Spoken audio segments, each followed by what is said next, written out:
Bonjour à tous, qui dit lundi dit nouvelle semaine en SSFL, la Swish Swish Fantasy League, même si le programme a été pas mal chargé aussi en compétition internationale, mais la WNBA ne s'arrête pas et on a donc eu de belles performances cette semaine. Alors je vous propose de regarder directement quelles joueuses se sont distinguées. On voit qu'on a 4 joueuses qui ont eu des résultats au-dessus de 100 points cette semaine. Donc Neka Ogwumike qui est en pleine bourre, Alyssa Thomas, Dewana Bonheur qui ont fait des grosses performances avec le Storm, avec le Sun et Jewel Lloyd de Seattle Storm qui confirme la bonne forme pour le moment de Seattle. Dans les perfs un peu plus surprises entre guillemets avec des joueuses un peu moins cotées, on a donc Ezzy McBegor qui a fait une très bonne semaine aussi, tandis qu'on voit en dessous Jordan Canada qui en a bien profité.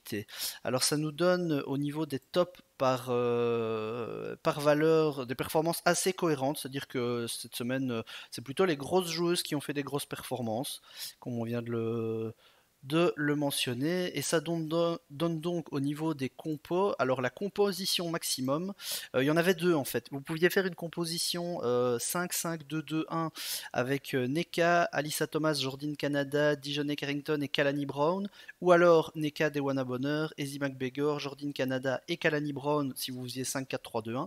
Dans les deux cas, ça vous rapportait 443 points qui était donc le maximum possible à obtenir cette semaine.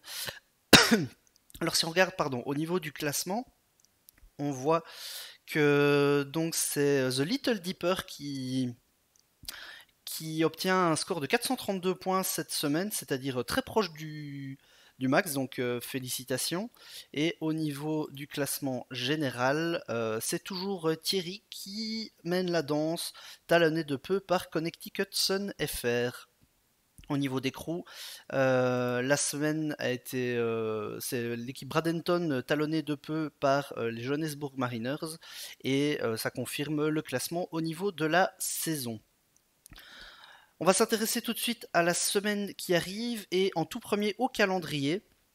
Alors attention, il y a un match cette nuit entre Indiana et Vegas, mais comme c'est un match qui se situe pendant la période de sélection, donc entre ce midi et demain midi, c'est un match qui ne compte pas pour la SSFL. Donc le Indiana-Vegas ne compte pas pour la semaine qui arrive.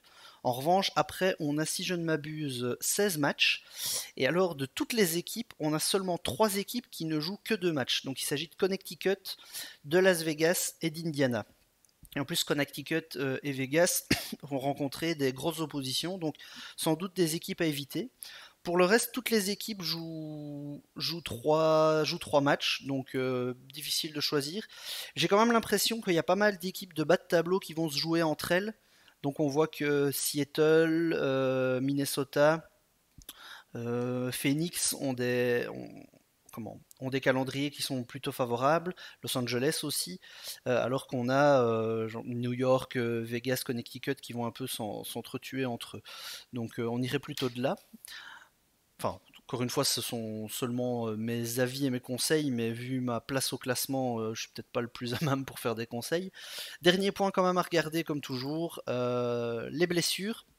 Alors à part les blessures qui sont déjà valables depuis plusieurs semaines, certaines à noter, Brianna Jones, qui va rater le reste de la saison pour Connecticut, donc ça c'est une grosse tuile, et c'est surtout une grosse joueuse qui n'est plus disponible dans vos rosters.